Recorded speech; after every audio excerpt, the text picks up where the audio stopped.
Hello guys, welcome back to my channel N K pure feelings. कैसे हो सभी? तो मैं आज आपके लिए फिर से शॉर्ट स्टोरी लेकर आई हूँ जिसका नाम है तुम बिन जिया जाए कैसे। सॉरी दोस्तों, आज मेरे थोड़ी सी ज़ुकाम है तो मेरी वॉइस थोड़ी सी अलग आने वाली है। तो लास्ट पार्ट कुछ कवर करूँगी। लास्ट पार्ट में हमने ये देखा था कि अनन्या उसके दोस्तों के साथ पहली बार मेले में जाती है और मेले में उसे काव्या मिलती है जो कि उसका पहले नज़र वाला ही प्यार हो जाता है। और काव्या पटना शहर में नई है तो उसके उसके कोई दोस्त नहीं है और इसलिए काव्य की आंटी अनन्या को उसके साथ दोस्ती करने के लिए बोलती है और नंबर भी शेयर करती है आंटी का, क्योंकि काव्य के पास फ़िलहाल तो मोबाइल नहीं है। दूसरे दिन अनन्या जैसे तैसे काव्य को ढूंढती है जो उसी के कॉलेज में है काव्या। तो अब देखते हैं आगे। कॉलेज में मिलने के बाद काव्या को अनन्या बोलती है कि तुम कॉलेज ख़त्म होने के बाद गेट पर ही रुकना, हम साथ में जाएंगे। तो काव्या बोलती है ठीक है अनन्या जी, हम साथ में ही जाएंगे।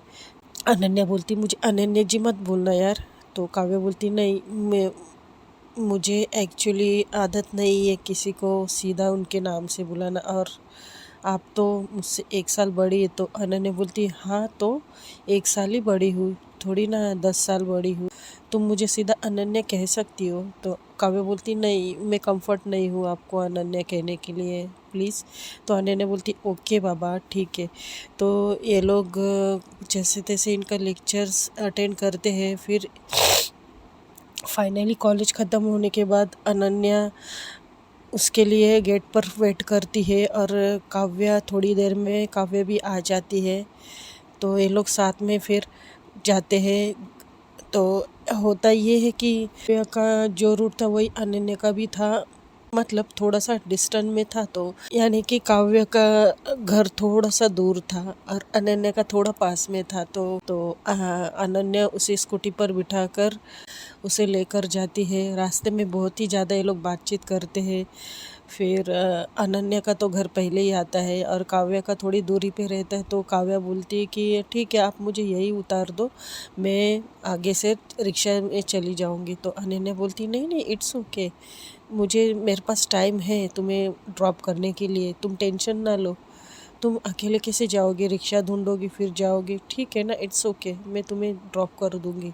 तो काव्या बोलती नहीं नहीं जी, आप रहने दीजिए, मैं चली जाऊंगी, वैसे भी यहाँ से रिक्शा इजीली मिल जाता है, मैं चली जाऊंगी और थोड़ी दूरी पर तो है, इतना ज़्यादा लंबा भी नहीं है यहाँ से। तो अनन्या बोलती तो मैंने वही कहा ना, ज़्यादा लंबा नहीं है, बस कितने मिनट में रहेगा तुम्हारा घर।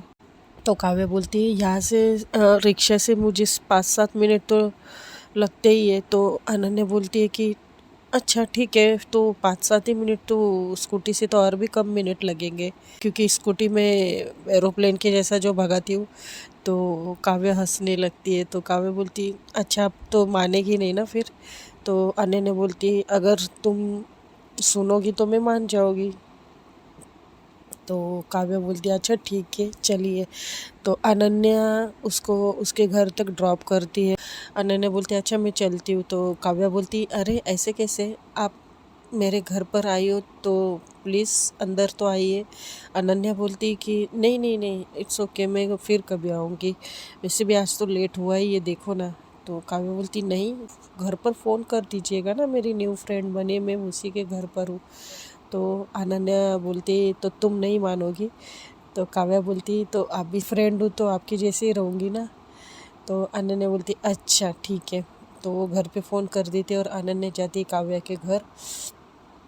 काव्या के घर जाने के बाद देखती कि आंटी बेल डोल बजती। तो आंटी डोर ओपन करके बोलते अरे अनन्या बेटा तुम, वाह क्या सरप्राइज़ दिया है तुमने। तो काव्या बोलती है अरे आंटी ये नहीं आने वाली थी तो मैंने इन्हें ज़बरदस्ती लेकर आई हूँ, ये मुझे यहाँ से घर के बाहर से ड्रॉप करने वाली थी। तो आंटी बोलती अच्छा किया तुम इसे लेकर आ गई। तो बोलती बेटा बैठो। मैं तो अनन्या बोलती नहीं आंटी एक्चुअली मुझे सीरियसली बहुत ही ज़्यादा लेट हो रहा है, वो तो काव्य ने मुझे रिक्वेस्ट किया इसके लिए मैं ऊपर तक आई हूँ। तो आंटी बोलती हाँ ऐसे कैसे बेटा, तुम्हें मैं ऐसे कैसे जाने दूँगी, तुमने मेरी कल बहुत ही ज़्यादा मदद की, तुम्हें कुछ अंदाज़ा नहीं है। तो अनन्या बोलती है, नहीं मैंने कुछ हेल्प नहीं की है, वो तो मेरा फ़र्ज़ था एक इंसानियत के नाते। तो काव्या की आंटी बोलती है, हाँ बेटा, लेकिन तुम्हें पता है उसमें बहुत ज़्यादा इम्पोर्टेंट कागजात थे मेरे। अगर वो खो जाते ना तो अंकल तो मुझे मार ही देते। अनन्या हंसने लगती है। तो उसके बाद ये थोड़ी सी बातचीत करते हैं। तो अनन्या वही लंच करती है काव्या के घर। तो लंच होने के बाद बोलती कि अच्छा ठीक है, अब मैं चलती हूँ आंटी। तो काव्या की आंटी बोलती है, हाँ बेटा संभल के जाना, और मुझे बहुत ही खुशी हुई है कि तुमने काव्य के साथ दोस्ती की, अब वो अकेले नहीं रहेगी। तो अनन्या बोलती है, हाँ आंटी फिक्र मत करिएगा, अब से मैं इसके साथ रहूंगी हमेशा। जाते जाते भी उसको घूरते रहती है काव्या को। तो काव्या उसे नीचे तक जाती है गेट तक छोड़ने। तो ऐसा करके अनन्या अपने घर आ जाती है। घर आने के बाद अनन्या बहुत ही ज़्यादा खुश थी। उसको एक अजीब सी फीलिंग्स हो रही थी काव्या के लिए कि मुझे पता नहीं काव्या से मिलकर इतनी खुशी क्यों हो रही है। I am so happy. अब ये रोज़ का हो गया था, डेली का ये लोग मिलते थे एक दूसरे से। कॉलेज के टाइम कॉलेज में आना जाना, एक साथ घर जाना, एक दूसरे के घर हो के आना, ये तो इनका रोज़ का डेली का रूटीन बन गया था। अब ये होता है ना कि अगर एक दिन भी काव्या कॉलेज नहीं आती है तो अनन्या को अच्छा नहीं लगता था, और कभी कभी अनन्या बंक करने लगती है कॉलेज और काव्या के घर रुकती थी। कभी अगर उसकी तबीयत खराब हो या कुछ हो, ऐसे ही काव्या का हो गया था। एक दिन ऐसा होता है कि 10th और 11 क्लास के कॉलेज की पिकनिक जाने को होती है, लेकिन काव्या को ज़रा भी मन नहीं था पिकनिक पे, क्योंकि वहाँ पर 12th वाले नहीं थे, यानी अनन्या नहीं थी। तो वो करती क्या है कि वो पिकनिक नहीं जाती है। काव्या बोलती कि मैं नहीं जाऊँगी पिकनिक। तो अनन्या बोलती, अरे तुम्हारे सारे दोस्त हो गए, तुम्हारे क्लासमेट्स हो गए। तो काव्या बोलती, तुम्हारे अलावा मेरा है ही कौन। अनन्या बोलती, अच्छा फिर भी तुम्हें जाना होगा ना, तुम्हारे सारे क्लास जा रही है, टीचर्स है। तो काव्या बोलती, नहीं यार, मुझे मेरा मन नहीं है, प्लीज़ मुझे मत भेजो। तो अनन्या बोलती, फिर क्या करने का मन है। तो काव्या बोलती है, क्यों ना हम दोनों जाएं। तो अनन्या बोलती है, मतलब। तो काव्या बोलती है कि हम दोनों घूमने जाएंगे। तो अनन्या बोलती है, सीरियसली। और फिर काव्या बोलती है, हाँ सीरियसली, ये तुम्हारी धन्नो है ना, उसी पर बैठकर तुम लॉन्ग ड्राइव पर मुझे लेके जाओगी। तो अनन्या बोलती है, अच्छा ठीक है। तो ये लोग फिर एक दूसरे के घर में बता देते। काव्या तो बता देती कि स्कूल की पिकनिक जाने वाली है, और अनन्या भी बोलती कि मेरे स्कूल कॉलेज की पिकनिक जाने वाली है। लेकिन ये लोग क्या करते हैं, अनन्या पहले काव्या को लेने जाती है उसके घर। तो ये लोग जैसे तैसे कर कर घर से निकल ही जाते हैं। और काव्या के आंटी को भी अब पूरा विश्वास हो गया था कि अनन्या बहुत ही अच्छी फ्रेंड है काव्या के लिए, क्योंकि उनकी फ्रेंडशिप को अब 6 महीने हो गए थे, बहुत ही अच्छे से एक दूसरे को जानने लगे थे, और अनन्या को भी काव्या की आंटी बहुत अच्छे से जानने लगी थी। तो इसीलिए उन्हें कोई प्रॉब्लम नहीं थी अनन्या के साथ काव्या को कहीं भी भेजने के लिए। उसको पूरा शहर घुमाती है उस दिन, पूरा पटना घुमाती है, और काव्या इतनी खुश होती है। और एक जगह ऐसी थी कि मतलब स्कूटी से मतलब जाना मुश्किल था, लेकिन वहाँ से चल के जा सकते थे। तो अनन्या एक साइड पे स्कूटी लगा देती है और काव्या का हाथ पकड़ते बोलती कि चलो अब। तो काव्या बोलती, ये हम कहाँ आ गए। तो अनन्या बोलती कि तुम चलो तो सही ऊपर। तो ये लोग जाते हैं, मतलब एक पहाड़ जैसा रहता है, और एकदम टॉप में चले जाते हैं चल चल के। हालांकि ये लोग रास्ते में कभी बैठ कर जाते हैं, कभी रुक रुक के जाते हैं ये। तो कुछ 1 घंटे में 1 घंटा इनको लगता है चलने में, ऊपर तक जाने में, क्योंकि ये लोग रुक रुक कर जाते रहते हैं। तो ये लोग आखिर में उस मंजिल तक पहुंच ही जाते हैं, लास्ट तक। तो ऊपर टॉप में पहुंचते हैं। देखते ऊपर से जब काव्या नज़ारा देखती है, पूरा पटना शहर दिख रहा था उस पहाड़ से। और क्योंकि 4 तो बज ही रहे थे, शाम होने वाली थी, और काव्या को इतना अच्छा लग रहा था, सब कुछ इतना अच्छा नज़ारा था। वो इतनी खुश होती है, बोलती है, वाह सो ब्यूटीफुल। यार यहाँ से तो स्वर्ग लगता है। तो अनन्या बोलती, बोला था ना मैंने, एक तुम्हें एक ऐसी जगह लेकर जाऊंगी कि तुम आसमान में हो ऐसा लगेगा। तो काव्या बोलती, नहीं यार, इट्स सो ब्यूटीफुल यार, क्या जगह है ये। तो काव्या बोलती, हाँ ये मैं यहाँ एक दो बार आके गई हूँ। तो काव्या बोलती, अच्छा किसके साथ। बोलती, ऐसे ही, मुझे ऐसी शांत जगह बहुत पसंद है। तो काव्या बोलती है कि सच में यार ये तो जन्नत है, कितनी खूबसूरत जगह और कितनी शांति है यहाँ पर। तो अनन्या बोलती है हाँ। फिर अनन्या एक पत्थर पर बैठ जाती है। हालांकि वहाँ पे कुछ और भी लोग थे, मतलब वो थोड़े दूर दूर थे, वो जगह बड़ी थी टॉप में। तो अनन्या एक पत्थर देखती है और वहाँ पर बैठ जाती है और काव्य को बोलती कि यहाँ पर आकर बैठो। तो जाती है, काव्य भी बैठती है और उसे इतना सुकून महसूस होता है। इतनी हवा, ठंडी ठंडी हवा चलती रहती है ऊपर से, और शाम होने वाली होती है तो थोड़ा धूप भी कम रहती है।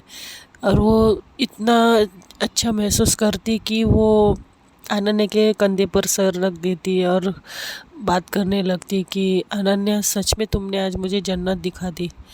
तो अनन्या को कुछ होता है उसके अंदर, क्योंकि काव्या ने उसके कंधे पर सर रख दिया था। तो अनन्या सोचती है कि मन में सोचती कि क्या मैं इसे बोल दूँ जो मैं फील करती हूँ। अगर इसने मना कर दिया तो फिर उसके बाद होता क्या है कि सडनली, मतलब एक ज़ोर से बिजली कड़कने की आवाज़ आती है। तो काव्या डर जाती है बहुत ही ज़ोर से। तो काव्या अनन्या को ज़ोर से पकड़ लेती है और डर जाती है, बोलती है अनन्या ये क्या था। तो अनन्या बोलती, हंसती है और बोलती है अरे यार ये ज़्यादा टॉप में है ना, और यहाँ पे कभी कभी सडनली बारिश भी होती है। तो काव्या बोलती है लेकिन इतनी ज़ोर से, इतनी डेंजर आवाज़ थी यार, मैं कितना डर गई। तो काव्या बोलती है हाँ डरो मत, यहाँ होता है अक्सर ऐसा। तो हल्की हल्की बारिश भी आने लगती। तो काव्या बोलती है अब मैं घर कैसे जाऊंगी, ओ गॉड ये बारिश अचानक से, अब हम कैसे जाएंगे। तो अनन्या बोलती डोंट वरी, यहाँ पर हम दोनों के अलावा और भी कई लोग हैं, इतना डरती क्यों हो, और आंटी तो चिल्लाएंगे नहीं तुम्हें अगर तुम मेरे साथ हो तो। तो काव्या बोलती हाँ वो तो है, लेकिन फिर भी यार यहाँ पे अंधेरा बहुत जल्दी होने वाला है, अब क्या करेंगे। तो अनन्या बोलती है कि टेंशन ना लो, यहाँ पर सारी सुविधाएं अवेलेबल है, तुम टेंशन ना लो। अगर हम लोग अटक भी जाएंगे बारिश में तो यहाँ पे रहने के लिए जगह है, तुम टेंशन ना लो। वैसे भी हमारे घर वाले कुछ तो बोलेंगे नहीं अगर हम एक दूसरे के साथ हैं। तो अनन्या, तो काव्या बोलती है यार ये तो, फिर सडनली ना बारिश आने लगती है ज़ोर से। तो बहुत ज़ोर से बारिश आती है। तो काव्या डरने लगती है, अरे यार सच में हम अभी इधर ही रहेंगे शायद, ये देखो बारिश। तो अनन्या बोलती है ठीक है यार चलो, देखो सामने होटल है, वहाँ पर रुकने का कुछ इंतज़ाम होता है क्या देखते हैं। तो काव्या बोलती है हाँ ठीक है यार कुछ भी करो, लेकिन मुझे कंफर्ट जगह पर लेके चलो, मुझे ठंड लग रही है बहुत ही ज़्यादा। तो अनन्या बोलती है हाँ हाँ चलो। तो अनन्या अपने घर फ़ोन कर देती है और वो आंटी को भी फ़ोन कर देती है कि काव्या मेरे साथ है, क्योंकि ये लोग पिकनिक का बोलकर आए थे तो घर में इतना टेंशन नहीं थी कि बच्चे बाहर है, ये है वो है। तो ये लोग घर पे तो झूठ बोलकर ही निकले थे। तो इसके बाद ये लोग एक रूम बुक करते हैं, वो रूम में ये लोग जाते हैं और रूम बहुत ही ज़्यादा अच्छा था। तो काव्या बोलती कि तो आज हम यहीं रुकेंगे। तो अनन्या बोलती ऑप्शन नहीं है, बारिश बहुत है बाहर, और चल के जाएंगे तो फिसल भी सकते हैं हम लोग, पहाड़ी इलाका है ना, तो चलने के लिए यह जगह भी अच्छी नहीं है और बारिश में तो और भी ख़तरा है। तो काव्या बोलती ठीक है चलेगा, मुझे तुम साथ में हो तो मुझे कोई डर नहीं है। तो अनन्या स्माइल कर देती है। तो अनन्या के साथ में बैग थी, तो ये लोग कपड़े वगैरह चेंज करते, क्योंकि ये लोग पिकनिक का बोलकर तो निकले थे तो सारी पैकिंग इनके बैग में थी, इनके ज़रूरत के कपड़े भी थे। तो ये लोग चेंज करते हैं, फिर ऐसे करके रात के 8 बज जाते हैं। फिर खाना ऑर्डर करते हैं। तो ये लोग एक ही बेड पर सोने के लिए, तो अनन्या बोलती कि ठीक है तुम बेड पर सो जाओ, मैं सामने सो जाती हूँ। तो काव्या बोलती क्यों, ऐसा क्यों, नहीं तुम भी आ जाओ, चलेगा मुझे, आ जाओ। तो अनन्या एक स्माइल करती है और ये लोग एक ही बेड शेयर करने लगते। तो वहाँ पर कैसा पहाड़ी इलाका था और हिल वाली जगह थी, तो वहाँ पे बहुत ही ज़्यादा सर्दी पड़ती है। तो रात के कुछ 12 बजते हैं और ये लोग सोए हुए होते हैं, तो इतनी ज़्यादा ठंड लग रही थी काव्या को। तो काव्या नींद में बड़बड़ा रही थी, मतलब पता नहीं वो क्या बड़बड़ा रही थी कि अनन्या मुझे बहुत ही ज़्यादा ठंड लग रही है। तो वो क्या करती है, काव्या को टाइटली अपने पास लेती है खींच कर। फिर और बिजली तो कड़क रही थी बाहर, फिर टाइटली अपने पास लेती है खींच कर। और फिर उसको फिर काव्या अपनी आंखें खोलकर देखती है अनन्या को, और अनन्या भी देखती है काव्या को, क्योंकि ये लोग एक ही ब्लैंकेट में थे। तो ठंड की वजह से काव्या की हालत बुरी हो रही थी और अनन्या उसे टाइट पकड़ी थी। तो सडनली अनन्या और काव्या एक दूसरे को देखने लगते हैं, और फिर देखते ही देखते वो दोनों बहुत ही करीब आते हैं, क्योंकि माहौल ही वैसा था, बाहर ठंड थी, बेडरूम में कमरे में कोई नहीं था। और फिर उसके बाद ये लोग के ठंड के वजह से लोग काफ़ी करीब आते हैं। तो करीब आने के बाद अनन्या के बॉडी में सेंसेशन होने लगती है, और वो पता नहीं उसे क्या होता है, वो काव्या को देखती रहती है और काव्या भी अनन्या को देखती है। तो अनन्या अपने आप को रोक ही नहीं पाती है, फिर वो काव्या के लिप्स को देखती है और एक बार काव्या की आंखों में देखती है, और फिर काव्या को भी कुछ समझ नहीं आ रहा था। तो अनन्या उसको पता नहीं क्या होता है, वो अचानक से काव्या को किस करने लगती है, और ये किस बहुत ही ज़्यादा सॉफ्टली थी। पहले वो किस करने लगती है और इतनी धीरे धीरे किस करती है, आंखें खोलकर वो काव्या को भी देख रही थी और फिर आंखें बंद करती किस करते करते। फिर काव्या भी उसको सपोर्ट करने लगती है, फिर ये दोनों की किस होने लगती है, और ये दोनों एक दूसरे को मतलब बैक साइड में सहलाने लगते हैं और किस करते हैं। कुछ 10 मिनट किस करने के बाद अनन्या उठती है और काव्या को भी उठा देती है एक हाथ पकड़कर, और उसको हक करती है, और काव्या भी उसको हक बैक करती है। फिर ये दोनों एक दूसरे को हक करके अनन्या उसके नेक पर किस करती है, बहुत ही ज़्यादा किस करती है पैशनेटली। और काव्या तो पागल सी होती है, बहुत ही ज़्यादा पागल होने लगती है और सिसकियाँ भरने लगती है। अनन्या तो अनन्या बोलती है क्या हुआ, तो काव्या बोलती है कुछ नहीं। तो अनन्या उसको किस करती है, और फिर उसके बाद में वो काव्या का जो टॉप था वो थोड़ा सा ऐसा उठाने के लिए जाती है, और फिर काव्या को कानों में बोलती है क्या मैं ये कर सकती हूँ। तो काव्या कुछ बोलती नहीं है, काव्या अपनी गर्दन झुका देती है उसके शोल्डर पर। तो अनन्या समझ जाती है काव्या का इशारा, फिर काव्या की वो टॉप निकाल देती है, उसके बाद उसको टॉपलेस कर देती है। और फिर काव्या भी अनन्या की टॉप निकालने के लिए सोचती है, तो अनन्या उसकी हेल्प करती है। तो और फिर ये दोनों एक दूसरे को हक करते ज़्यादा ही कस कर, फिर ये लोग एक दूसरे के बॉडी को मतलब सहलाते रहते हैं, और फिर काव्या अनन्या के पीठ पर सहलाती रहती है और अनन्या उसको किस पे किस करती जाती है, और साथ में ये भी बोलती कि I love you so much. और वो किस करते जाते और उसको लेटा देती है बेड पर, वो उसके ऊपर आ जाती है, और अनन्या उसे गर्दन से उसको टंग से मतलब लिक करती रहती है और उसको किसेस करती रहती है। फिर काव्या बड़ी मदहोश हो जाती है और पागल सी हो जाती है, और फिर उसको ऐसा वो उसकी गर्दन को पकड़ती है और उसको एक बार देखती है। तो अनन्या बोलती है क्या हुआ, अच्छा नहीं लग रहा है। तो काव्या बोलती है कुछ नहीं, कंटिन्यू। तो अनन्या उसे किस पे किस करते जाते, फिर वो थोड़ी नीचे सरकती है और उसके चेस्ट साइड ये आती है, और उसको एक हाथ से उसको प्रेस करने लगती है पूरे बॉडी पर, उसके हाथों से मतलब फिराने लगती है, उसका हाथ घुमाने लगती है।